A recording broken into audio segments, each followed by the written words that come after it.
Hi, I'm Nick DeMarchis. I'm a freshman here at Bucknell University, and this is Fall Fest. Every year, student performers, fairs, fields, carnival games, and bouncy castles all come together to make a really memorable Friday night.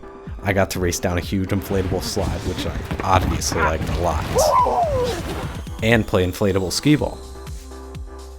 It only helps that a ton of cool people were there to hang around with. Things were really lively throughout the whole night, and I won't even mention the food. But then the plain white tees came on. Even though they held back Hey There Delilah for the end of the show, we heard some really cool stuff that we weren't expecting. It was a great concert. We hear all this cool stuff, and then at the very end we hear, "You guys are seriously like one of the best crowds we've had in a long time, so thank you." So yeah, with all the cool stuff this year, I can't imagine what they've got coming down the pipes for years to come.